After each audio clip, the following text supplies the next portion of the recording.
Alright, so we're going to preface this video by saying we've actually got a few things from Smittybilt and we really like them. I've got bumpers, I've got their storage seat covers which are great, and we both ended up with the same winch.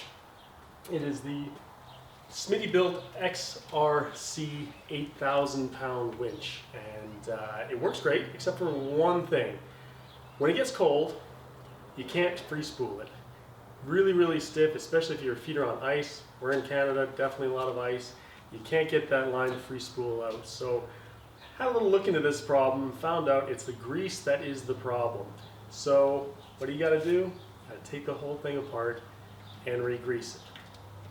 Okay, so fortunately on Matt's rig over here, we were able to access the winch right off the bat, but unfortunately with the Tacoma, or anytime you have an integrated winch into the bumper, you're gonna have to remove the whole guy off in order to access the winch inside the housing there.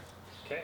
So we're going to go ahead and show you how to do that, walk you through the process, and make sure that your winch will free spool easily when you do need it. In this case, getting the bumper off was our first hurdle, so you can skip ahead if you're not really interested, but you might find our struggles entertaining. Yeah, sure. A little bit of lube. That ought to do it.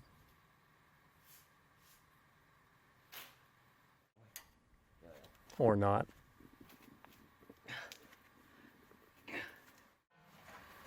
Witness the North American Asian to remove his bolt. Well, after a little extra oomph, the bolts gave way and we're up and running. Here we go! If you have a heavy steel bumper like this one, you'll definitely want an extra set of hands. Also, some jack stands come in handy. Be sure to unclip all the light harnesses before you completely lower the bumper, or you'll be buying replacements. Okay, so now that we got the bumper off, we can access the gear housing on the Smittybilt winch.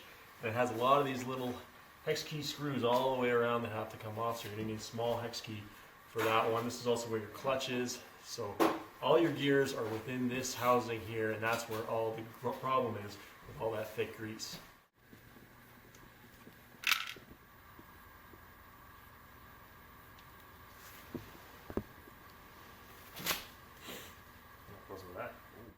Alright, so we just pulled the housing cap off here, and you can see the grease in here is just kind of like mud. It's just thick. Okay, so we're going to have to clean this out and then get at all the other gears in there, clean those out, and re-grease this guy. So we got 3 planetary gear packs in here that have to be pulled out and completely degreased. The first one is where your clutch is. It fits into a clutch ring, and a ring gear goes around it, and that's what your clutch lever snaps into, makes it freewheel or not. Then there's 2 more planetary gear packs. So we got to pull all 3 of those out. Problem is, with this really thick grease, they're not easy to get out. It takes a little bit of a pull. It's about 5 degrees Celsius right now. This grease is really thick, so it's going to take a little bit of persuading to get these to pull out. Start easing out. Now the clutch ring is going to come out with it. Or should anyway. See how they're both coming out together? Yeah. You want me to leave the clutch ring in for now? Nope, bring them both out. Alright. There we go. You should be able to pull that out with your hands now.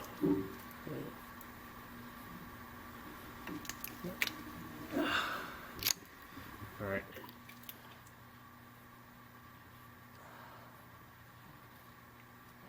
Look at that. It's pretty much just a big gob of this tar, honey-like grease. Look, you can see the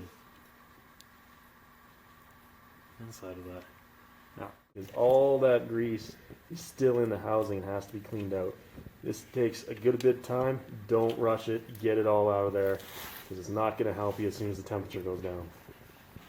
So just a quick note, make sure you watch for these 2 plastic washers that are between the 2 main gear housings.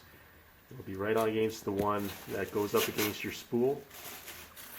They're plastic, they blend in with the grease. You don't want to lose them, they have to go in between the packs. And also if you're using a really strong degreaser or any kind of mineral spirits, make sure that you keep these separate. Don't know how they'll react to something really strong like that.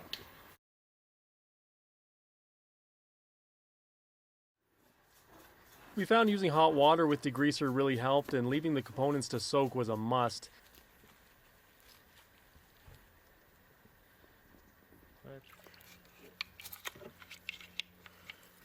You're going to need a stiff brush and a lot of patience to get those gears moving freely.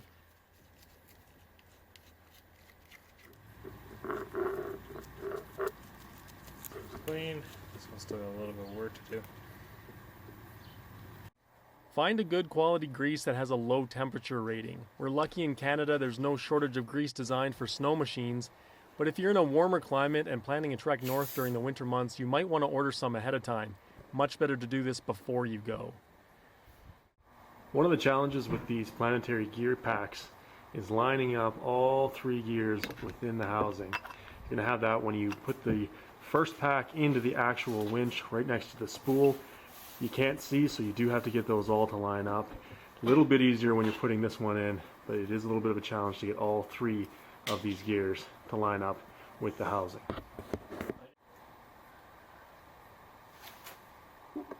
Thoroughly grease the packs before installing them, and then force more grease in through after they're installed. Vinyl gloves will make cleanup a whole lot easier. When installing the gasket, make sure the notch for the clutch lever is lined up properly on the housing.